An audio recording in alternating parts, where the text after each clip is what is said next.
Hello student, this is Meenakshi Singh, an account teacher in Malti Commerce Classes, Muzaffarpur Bihar. इस video को शुरू करने से पहले पिछले वीडियो के लिए मैं आप लोग से सॉरी मांगना चाहती हूँ, क्योंकि इससे पहले वाला जो वीडियो था उसमें कुछ टेक्निकल प्रॉब्लम्स हो गए थे और साउंड जो है बिल्कुल ही सही नहीं आ रहा था। इसलिए मैंने पिछले वीडियो को कम में ही ड्रॉप कर दिया था। तो एक बार आप लोग से सॉरी, अगर उसमें कुछ दिक्कत हो तो आप बेझिझक पूछिएगा। ऐसे उस वीडियो में मैंने केवल पार्टनरशिप फर्म के फीचर्स के बारे में और कुछ राइट्स एंड ड्यूटीज़ पार्टनर के बारे में डील किए थे। उसको हम अभी रिज्यूम कर देते हैं फिर से, और कल के लिए सॉरी। और फीचर्स जो हमने पिछले वीडियो में बताया था वो नॉर्मली है, और अगर आप पार्टनरशिप के डिफिनेशंस को, कॉन्सेप्ट को समझ चुके हैं तो इसके फीचर्स में कम से कम 2 पर्सन होने चाहिए और मैक्सिमम 50 होने चाहिए। एग्रीमेंट होना चाहिए जो रिटन और ओरल कुछ भी हो सकता है। प्रॉफिट शेयरिंग होना चाहिए, लॉफुल बिजनेस होना चाहिए, सेपरेट लीगल एंटिटी होना चाहिए। बिजनेस जो है वह एक कैपिटल कंट्रीब्यूशन के तहत होता है और इसमें सारे लोग मिलकर काम करते हैं या किसी एक को मॉनिटरिंग के लेकर उसके बिहाफ में काम करते हैं। पार्टनर के राइट्स जो हैं वो उसके मैनेजमेंट में है। वोटिंग राइट्स है, किसी के एडमिशन के समय, रिटायरमेंट के समय जो भी लीगली काम है उसमें राइट है उसका, और उस राइट को फुलफिल करने के लिए उसे ड्यूटीज़ करने पड़ते हैं। ड्यूटीज़ में क्या होता है, ईमानदारी से काम करे, यानी उसको जो भी वर्क है उसको वह ऑनेस्टी निभाए, वही उसका ड्यूटीज़ होता है। तो हम लोग आज के इस वीडियो को अब शुरू करने जा रहे हैं और मेरे इस वीडियो का मेन टॉपिक है पार्टनरशिप डीड। तो बच्चों को पहले हम ये बताना ज़रूरी समझेंगे, जो पार्टनरशिप फॉर्म जब हमने बताया तो उसमें एग्रीमेंट पे हम बार बार आप लोग को कंसंट्रेट कर रहे थे। जो एग्रीमेंट कब होता है, जब हमारी और आपके म्यूचुअल अंडरस्टैंडिंग अगर मिल जाते हैं और हम लोग के बीच में म्यूचुअल अंडरस्टैंडिंग होती है तो वही बात क्या होता है, एक सिग्नेचर के साथ बन जाना चाहिए। और जब वो सिग्नेचर के साथ बनेगा तो इन फ्यूचर कभी प्रॉब्लम नहीं होगी और कभी भी आपस में झगड़ा नहीं होगा, और हम अपने मेन मोटो जो हमारा बिजनेस का है उसको हम फुलफिल कर पाएंगे। तो पार्टनरशिप डीड क्या है, पार्टनरों के बीच बना हुआ ऐसा रूल्स एंड रेगुलेशंस है जो पार्टनर ही बनाती है, सारे पार्टनर मिलकर बनाते हैं। बस एक्ट के थ्रू इस पर स्टाम्प लगता है और सारे पार्टनर्स इस पे अपना सिग्नेचर करते हैं। लेकिन आपके बुक में ऐसा कहा गया है जो पार्टनरशिप का ये जो डिड है वो नेसेसरी नहीं है, यानी कंपलसरी नहीं है। तो आपको क्वेश्चंस कभी कभी 1 मार्क्स में आते हैं, is it partnership deed is compulsory, तो आपको क्या लिखना है, no it is not compulsory, it is just like desirable. यह क्या है, डिज़ायरेबल है, आपकी इच्छा है, आप बना भी सकते हो और नहीं भी बना सकते हो। लेकिन 90% पार्टनरशिप जो है वह अपने फर्म को चलाने के लिए और अपने प्रॉफिट को अर्न करने के लिए डिड बनाती ही बनाती है, और कुछ 10% नहीं बनाती है, उसके लिए भी कुछ रूल्स हैं। लेकिन फिलहाल हम लोग आज बात करेंगे पार्टनरशिप डीड के बारे में। यानी पार्टनरशिप डीड वह रिटन डॉक्यूमेंट है, वह एक्नॉलेजमेंट डॉक्यूमेंट है जिसमें बिजनेस को चलाने के लिए सारे रूल्स और रेगुलेशंस को लिखा जाता है और इसमें सारे पार्टनर सिग्नेचर करते हैं और ये सारे पार्टनर के लिए एक जैसा होता है। आप बोर्ड पर देखें, बोर्ड पे हमने ये जो पार्टनरशिप डीड के 1 to 11 पॉइंट्स लिखे हैं, ये सारे पॉइंट्स कहलाएंगे कॉन्टेंट्स। क्या कहलाएंगे, कॉन्टेंट्स। यानी कि ये अमेंडमेंट है, पार्टनरशिप डीड का काम है। तो सबसे पहले इस डीड में क्या क्या लिखा रहता है, आप चाहें तो आपकी जो भी इच्छा होगी डीड को, उसमें आप बहुत सारे टर्म को डाल सकते हैं, लेकिन जो मोस्ट वेबली कंटेंट्स रहता है उसमें हम उसको यहाँ पर लिखे हैं। आप उसको 1 by 1 करके देखेंगे। सबसे पहला नंबर में है डिस्क्रिप्शंस ऑफ द पार्टनर, यानी कि सबसे पहले उस डीड में किसके बारे में रहेगा, पार्टनर्स के बारे में। क्लियर हो गया, यानी पार्टनर्स कौन है, कहाँ से आया है, उसका पूरा नाम क्या है, उसका पूरा बायोडाटा रहना ज़रूरी है, क्योंकि हम पहले ही आपको बताए हैं अगर कोई माइनर है यानी 18 ईयर से कम है, कोई अनसाउंड माइंड है, कोई इलीगल पर्सन है, कोई टेररिस्ट है, यानी ये सबको क्या होता है इस पार्टनरशिप में ज्वाइन नहीं किया जाता है। तो उसके वेरिफिकेशंस के लिए पार्टनर के सारे इंट्रोडक्शन जरूरी हैं और वही इंट्रोडक्शन कहाँ पे रहता है, पार्टनरशिप डीड में। क्लियर हो गया। सेकेंड नंबर है डिस्क्रिप्शंस ऑफ द फर्म। अब इसमें क्या होगा, पूरे फर्म के बारे में है, फर्म का नाम क्या है, फर्म कब बना, फर्म में कितने लोग हैं, इस फर्म का मोटिव क्या है, फर्म कितने दिन के लिए है, दिस दैट जो भी वट एवर क्वेश्चन हो सकते हैं, फर्म का पूरा इंट्रोडक्शन होगा। क्लियर हो गया।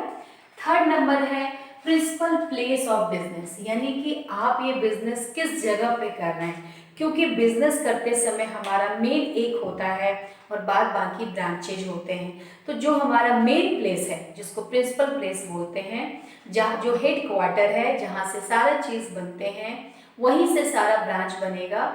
उस प्लेस का पूरा नाम कहाँ होना चाहिए, पार्टनरशिप डीड में। फिर हम लिख रहे हैं नेचर ऑफ बिजनेस, आपके बिजनेस का नेचर क्या है, यानी कि पार्टनरशिप का बिजनेस आप कर रहे हैं तो अकाउंटिंग पॉइंट ऑफ व्यू से आपके बिजनेस का नेचर क्या होना चाहिए, सेपरेट लीगल एंटिटी। 5 नंबर है कमेंसमेंट ऑफ पार्टनरशिप। ये कमेंसमेंट मतलब जिस दिन आपके बिजनेस का रजिस्ट्रेशन होता है, इनकॉर्पोरेशन होता है, आप जिस दिन अपने बिजनेस को रन कराने के लिए तैयार होते हैं, वह इसमें बहुत ज़रूरी है। या कमेंसमेंट की जगह आप डेट भी डाल सकते हैं, किस डेट को यह बना, यानी कि किस डेट को, किसी भी डेट को आपका पार्टनरशिप ज्वाइन किया हो, लेकिन ये डेट जानना ज़रूरी है क्योंकि इसका एंडिंग कब होगा, 31 मार्च। ये आप लोग को पता ही होगा।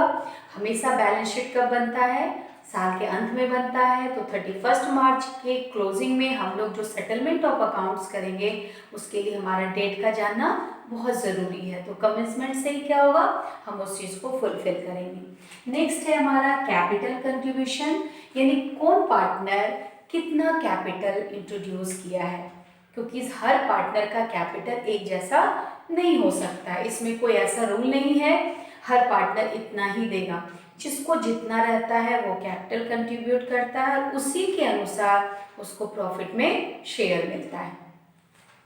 इसके बाद का टॉपिक है राइट्स एंड ड्यूटीज। तो राइट्स एंड ड्यूटीज पे हम लोग पिछले वीडियो में डिस्कस कर ही चुके हैं। इसमें क्लियर रहता है जो पार्टनर का क्या क्या राइट है और पार्टनर का क्या ड्यूटीज बनता है। अगर उसके खिलाफ कोई भी काम वो करता है तो फिर उसको क्या माना जाएगा, गलत मान करके उस पर कार्रवाई की जाएगी। फिर है आपका इंटरेस्ट। इंटरेस्ट यानी कैपिटल पे इंटरेस्ट, अगर आप ड्राइंग कर रहे हो तो ड्राइंग पे इंटरेस्ट, अगर आप लोन दे रहे हो या ले रहे हो, लोन का दोनों काम हो सकता है। तो वैसी स्थिति में उसका रेट ऑफ इंटरेस्ट क्या होना चाहिए, ये ऑलरेडी पार्टनरशिप डीड में ही क्या होता है, फिक्स हो जाता है। फिर है आपका प्रॉफिट शेयरिंग रेशियो या वैल्यूएशन ऑफ गुडविल। जो भी बिजनेस में प्रॉफिट आएगा उस प्रॉफिट को सारे पार्टनरों में शेयर किया जाएगा उसके कैपिटल के आधार पर। और इसके बाद गुडविल का वैल्यूएशन निकलेगा। गुडविल आपका एक पार्टनरशिप से रिलेटेड चैप्टर है जिसके बारे में हम लोग बाद में डिस्कस करेंगे। इसमें क्या है, आपका एडमिशन हो, रिटायरमेंट हो, डेथ हो, डिसोल्यूशन हो, कोई भी तरह का टर्म हो, वहाँ पर वैल्यूएशन को वहाँ गुडविल के वैल्यूएशन को वैल्यूड किया जाता है। उसके लिए कुछ रूल्स होते हैं और वो रूल्स ऑलरेडी पार्टनरशिप डीड में इंक्लूड रहता है। अगर पार्टनरशिप डीड में वैल्यूएशन ऑफ गुडविल नहीं हो तो फिर हम वहाँ पर गुडविल नहीं असरटेन करेंगे। यानी कि गुडविल चैप्टर में जब हम लोग पढ़ेंगे तो हम लोग इसके बेसिक थीम को जानेंगे। फिलहाल वैल्यूएशन ऑफ गुडविल भी इसमें इंट्रोड्यूस रहता है। फिर है आपका अकाउंटिंग पीरियड, ड्यूरेशन या बैंक अकाउंट। यानी अकाउंटिंग पीरियड या तो आपका कैलेंडर ईयर होगा या तो फाइनेंशियल ईयर होगा, और ड्यूरेशन यानी कि कितने दिन के लिए आपका ये कॉन्ट्रैक्ट है। क्योंकि कभी कभी क्या होता है, पार्टनरशिप अगर 2 ही आदमी का है और उसका बिजनेस बहुत बड़ा नहीं है, कैपिटल कम है, तो वो अपने बिजनेस को 2 इयर्स, 5 इयर्स, 10 इयर्स के लिए ही चलाएगा। तो अगर हमारा एक कॉन्ट्रैक्ट पर पार्टनरशिप है तो वो हमारे डेट में दिखता है, और अगर जितने दिन का होगा टारगेट, मोर देन भी होगा, या टारगेट नहीं भी है और लिखा रहेगा मच मोर एनी टाइम, तो वो भी इस पार्टनरशिप डेट में शामिल होगा। फिर है आपका बैंक अकाउंट। क्या होता है, पार्टनरशिप में पार्टनर अपने नाम का सिंगल बैंक अकाउंट भी ओपन कर सकते हैं, लेकिन वो उनका पर्सनल हो जाएगा। लेकिन पार्टनरशिप फर्म क्या करेगी, सबका ज्वाइंटली एक अकाउंट बनाएगी। तो वह भी इसमें पार्टनरशिप डीड में परमिशन रहता है, जो आप बैंक अकाउंट कैसा ओपन कर रहे हैं, पर्सनल है या ज्वाइंटली है, वह भी आपका इसमें क्लियर रहेगा, ताकि बाद में कोई प्रॉब्लम ना हो। फिर है आपका सेटलमेंट ऑफ अकाउंट। सेटलमेंट मतलब जब हमारा बिजनेस 1 ईयर का सारा काम हो गया, हमने रिकॉर्डिंग कर लिया, अब हमको बैलेंस शीट जानना है, तो फिर हमारा सेटलमेंट कैसे होता है, यानी कि विभिन्न तरह का अकाउंट को मेंटेन करना ही सेटलमेंट है, यानी maintenance books of accounts known as settlement of accounts. तो हर चैप्टर का सेटलमेंट अलग अलग होगा और वो ऑटोमेटिकली डीड में क्या होगा, इंक्लूड होगा। उसके बाद लास्ट टॉपिक हम लिखे हैं डेथ ऑफ ए पार्टनर। ये एक ऐसा डीड का कंटेंट्स है जो कि अनइमेजनरी है, क्योंकि यही एक टॉपिक है जिस पर हम कोई अपने मन से रूल्स नहीं बना सकते हैं। दुनिया का हर काम हम कर सकते हैं प्री प्लान में, जो कल हम क्या करेंगे, ये क्या करेंगे, इसमें क्या होगा, फायदा होगा, घाटा होगा, सब कुछ। लेकिन डेथ जो है वो एक ऐसा इंसिडेंट है जो कभी भी किसी भी वक्त किसी को हो सकता है। तो अगर डेथ के बारे में बात करें तो पार्टनरशिप डीड में ये लिखा रहता है, जो डेथ अगर होता है तो टाइम बेस पर या सेल्स बेस पर, किसी एक बेस पर उस पार्टनर का जो भी सेटलमेंट बनता है वो बनाया जाए। तो कुछ रूल्स डेथ से रिलेटेड होते हैं, वो भी डीड में क्या होते हैं, शामिल होते हैं। यानी टोटल अगर देखा जाए तो पॉइंट तो 1 to 11 है, आप इस पॉइंट को 15-20 भी बना सकते हैं। यानी पार्टनरशिप डीड में क्या है, कंटेंट्स होते हैं जो कि पार्टनरशिप फर्म्स के सारे रूल्स एंड रेगुलेशंस को कवर करते हैं, और ये सारे रूल्स को पढ़ने के बाद सारे पार्टनर इस पर अपना सिग्नेचर करते हैं और यह क्या बन जाता है, डीड बन जाता है। और ये डीड बनाता कौन है, पार्टनर खुद ही बनाता है। लेकिन एक्ट के द्वारा स्टाम्प और सिग्नेचर होता है पार्टनर के द्वारा, और फिर हम लोग जो प्रैक्टिकल बनाते हैं वो ड्यू टू डीड बनाते हैं। लेकिन अब एक और हमारा टॉपिक आएगा जो थोड़ी देर पहले हम आपको बताए, जो partnership deed is not compulsory, partnership deed is not necessary. तो जब नहीं नेसेसरी है तो 90% लोग अगर डीड को फॉलो करते हैं तो बाकी 10% क्या करेंगे। तो इसके बाद हम आपको वो बता रहे हैं अब्सेंस ऑफ पार्टनरशिप डीड। तो पहले हम राइट डाउन कर लेते हैं। मेरा नेक्स्ट टॉपिक है अब्सेंस ऑफ पार्टनरशिप डीड। अगर कोई पार्टनरशिप फर्म में डीड ना बनाना चाहे तो क्या वो कुछ रूल्स रेगुलेशन खुद बनाएगा? नहीं, वो रूल्स रेगुलेशन फिर नहीं बना सकता है, क्योंकि अगर आप खुद रूल रेगुलेशन बनाएंगे तब आपको क्या बनाना पड़ेगा, डीड बनाना पड़ेगा। लेकिन अगर आप नहीं बनाते हैं डीड तो फिर आपको एक रूल मानना पड़ेगा, और आप किस कैटेगरी में आ जाएंगे, absence of partnership deed. Absence को हम लोग साइलेंट भी बोलते हैं, साइलेंट ऑफ पार्टनरशिप डीड, यानी ये क्या हो गया, बिल्कुल ही अब्सेंट हो गया। अब अब्सेंट हो गया तो इसको क्या बोलते हैं हम लोग, स्लीपिंग पार्टनर। आपके क्वेश्चंस में आते हैं हु इज स्लीपिंग पार्टनर, तो इसका मतलब ये नहीं है जो स्लीपिंग मतलब जो सोया हुआ है, ऐसा कुछ नहीं है। स्लीपिंग पार्टनर मीन्स क्या होगा, those partner which in partnership firm no any deed are maintained, it means that is the absence of partnership deed known as sleeping partner। फिर क्वेश्चन आ सकता है who is active partner. Active partner कौन है, in partnership firm those partners are making rules and regulations and maintain deed known as active partner। तो sleeping partner या absence of partnership deed जब हो गया तो फिर उसमें कौन सा रूल होगा, तो उसमें हमारा रूल्स होगा Indian partnership act 1932। Indian partnership act 1932, यानी कि आप एकदम याद कर लें इस चीज को, कंसंट्रेशन डालें। जब अब्सेंस ऑफ पार्टनरशिप डीड होगा तो वहां पर इंडियन पार्टनरशिप एक्ट 1932 का रूल चलेगा, ठीक है। और इसमें दो ही रूल है जो आपको याद करना है, या प्रैक्टिकल बनाते समय इसकी जरूरत पड़ेगी। पहला रूल है जो भी प्रॉफिट और लॉस का डिस्ट्रीब्यूशन होगा, प्रॉफिट और लॉस का जो शेयरिंग होगा वो बिल्कुल क्या होगा, इक्वली होगा। यानी आपको ध्यान क्या देना है, इक्वली। यानी कि अब्सेंस जब होगा तो जो भी पार्टनर अब्सेंस में है उनका प्रॉफिट लॉस कैसे होगा, इक्वली डिस्ट्रीब्यूट होगा। और दूसरा रूल क्या है, इंटरेस्ट ऑन लोन या एडवांस वह जो होगा एट द 6% पर एनम होगा। यही दो रूल आपको याद रखना है किसमें, अब्सेंस ऑफ पार्टनरशिप डीड में। Profit loss should be sharing equally and interest on loan और एडवांस 6% पर एनम। बस दो रूल उसको मिलेगा, बाद बाकी जितना एडजस्टमेंट है वह कुछ भी पार्टनर को नहीं मिलेगा। ध्यान दे दिए कि बाकी कोई भी एडजस्टमेंट पार्टनर को नहीं मिलेगा। जैसे नो सैलरी, सैलरी भी नहीं मिलेगा, no interest on capital, no interest on drawings, no remuneration, no any adjustment. यानी कि नो को याद करने की जरूरत ही नहीं है। आपको प्रैक्टिकल या थ्योरी में जितने भी टर्म आएंगे आप सब में क्या लिखेंगे, अलाउड नहीं है, नो।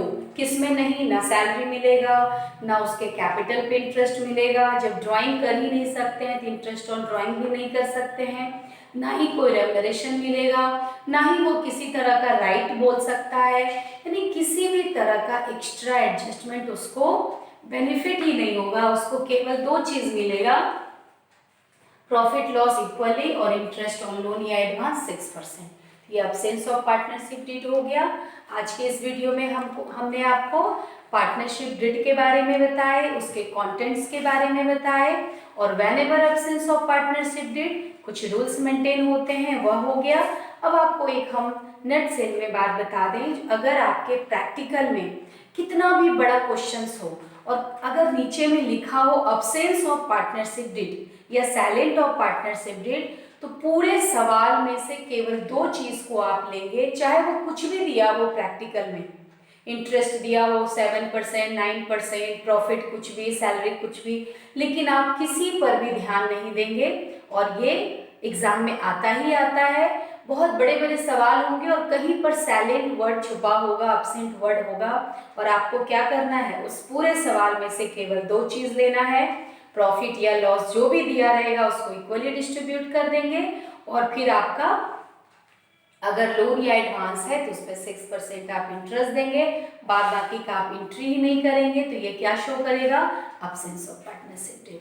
और अगर पार्टनरशिप डीड है तब तो कोई बात ही नहीं है, जो भी आपके प्रैक्टिकल में है आप उसी अनुसार काम करेंगे, वहाँ कोई चीज़ रूल में नहीं है, जो आपके प्रैक्टिकल में है वही बनेगा। तो आज के लिए इतना ही, नेक्स्ट वीडियो हम लोग आगे बढ़ेंगे कुछ और नए टर्म के साथ, तब तक के लिए थैंक यू।